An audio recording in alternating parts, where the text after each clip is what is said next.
क्या आपने कभी ऐसे दिन का सामना किया है जब चारों तरफ से जिम्मेदारियां, उम्मीदें और असफलताएं आपको इस तरह घेर लेती हैं कि सांस लेना भी भारी लगने लगता है? क्या कभी आपने अपने मन से यह सवाल किया है, मैं ही क्यों? कब तक? क्यों मेरी जिंदगी में ही इतनी उलझनें हैं? बुद्ध ने कहा था, तुम्हारे पास जो कुछ भी है उसे ही स्वीकार करना तुम्हारे दुख का अंत है। लेकिन आज के इस तेज रफ्तार जीवन में हम स्वीकार करना भूल चुके हैं और यही हमारी तकलीफों की जड़ है।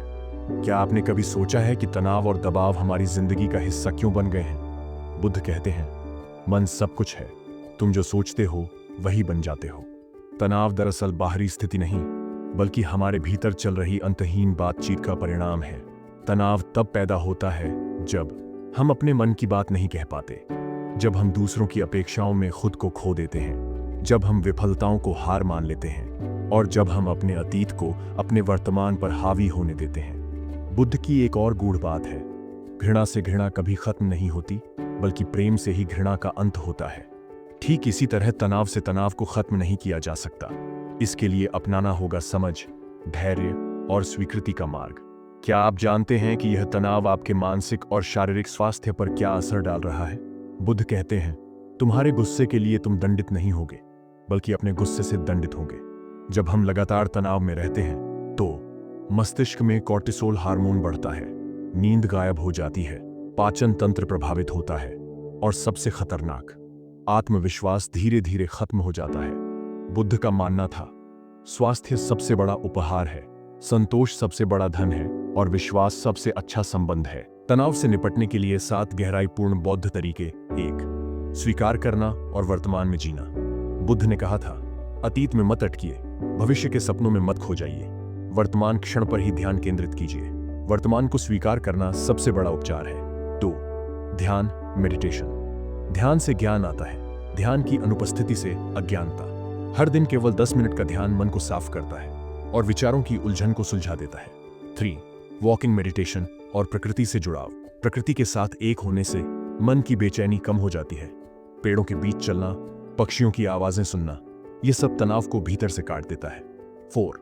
जर्नलिंग, अपने मन की बात कागज पर उतारना। जैसे जल को साफ करने के लिए उसे स्थिर करना पड़ता है, वैसे ही मन को शांत करने के लिए उसे अभिव्यक्त करना जरूरी है। हर रात एक पन्ना लिखिए, आज मैं किन बातों के लिए आभारी हूं। 5वां, समय प्रबंधन। आज हम जो करते हैं वही सबसे ज्यादा मायने रखता है। अपने दिन को प्लान करें, इससे असमंजस और अव्यवस्था से मुक्ति मिलेगी। 6.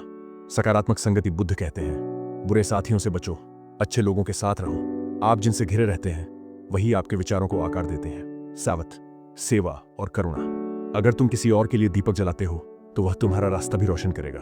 दूसरों के लिए कुछ करना हमें अपनी समस्याओं से ऊपर उठने की ताकत देता है। अब कुछ ऐसी बातें जो बुद्ध ने सिखाई हैं और जो हमारे दैनिक तनाव को मिटाने में अमृत समान है। जो क्रोधित है वह आग में जल रहा है, दूसरों को नहीं, खुद को जला रहा है।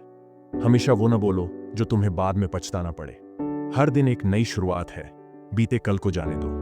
इन विचारों को अपनाकर आप हर उस भार से मुक्त हो सकते हैं जो आपको रोक रहा है। हर सुबह उठते ही 3 बातें सोचें, मैं जिंदा हूं, मैं कृतज्ञ हूं, मैं आज कुछ बेहतर करूंगा। दिन में 2 बार गहरी सांसें लें और खुद से पूछें, क्या यह वाकई इतना बड़ा मसला है? सप्ताह में 1 दिन डिजिटल डिटॉक्स करें, फोन बंद, खुद से जुड़ाव चालू। रात को सोने से पहले कहें, आज मैंने अपनी तरफ से सबसे अच्छा किया, बाकी कल सही कर लूंगा।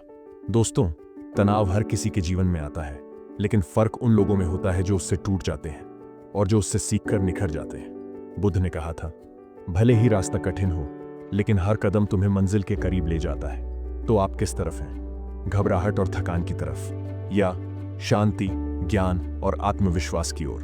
अगर आप इस वीडियो को यहां तक सुन रहे हैं तो समझ लीजिए आप पहले से एक कदम आगे हैं। अब अगला कदम है एक्शन।